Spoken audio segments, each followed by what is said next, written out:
Chairman, thanks for holding this hearing. Excellent hearing. Important oversight here. Dr. Cooper, let me ask you a little bit about follow up on this outbound investment strategy that we're working on. Currently, Huawei and Hikvision are both listed on Treasury's non-SDN Chinese military industrial complex list and DoD's 1260H Chinese military company list. Currently, however, being named on these U.S. lists has little or no effect on these companies' operations or operations abroad. What would be the effect on these companies if the U.S. subjected them to full blocking sanctions or implemented a U.S. investment prohibition? Do you think this would be helpful to include in an outbound bill?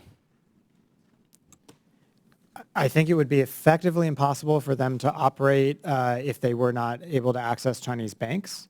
And so I do think if there were blocking sanctions put on, that would be essentially a kill shot potentially for some of those firms that do business globally. Again, sanctions is a way with precision to really impede their surveillance authoritarianism, digital authoritarianism. Is that fair to say? Yes, it is. What would be a reason that Treasury would not currently designate those companies which are so integral to the techno-totalitarian surveillance activities of Beijing?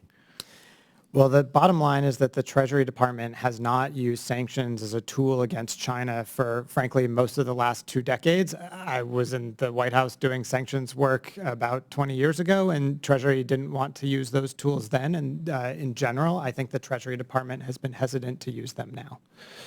Well, we might want to change that. Let me ask any of you to describe the Chinese central bank digital currency as integrated into its digital authoritarianism. Can anyone speak to how China seeks to use the digital yuan as a way to surveil its people?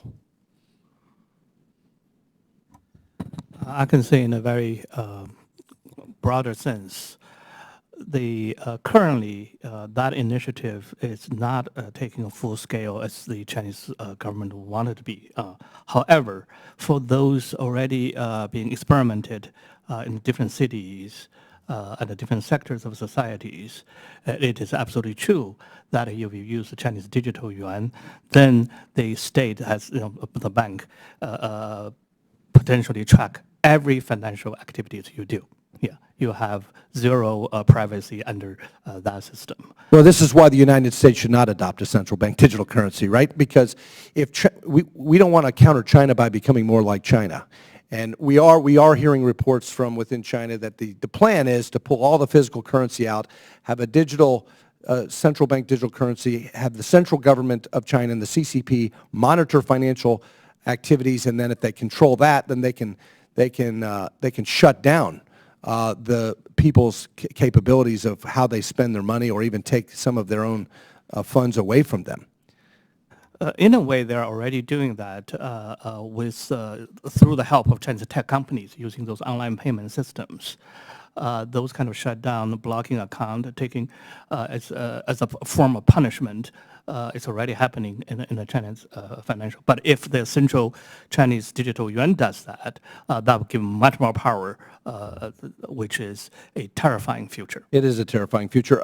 Real quick on the Taiwan guidance, the PRC guidance regarding Taiwan that includes allowing the death penalty for individuals who are deemed advocates of Taiwan independence. I'm co-chair of the Congressional Taiwan Caucus. To any of our witnesses, given that Taiwan recently inaugurated a democratically elected president, how is the PRC using its surveillance capabilities to surveil or jail pro-Taiwan individuals in China?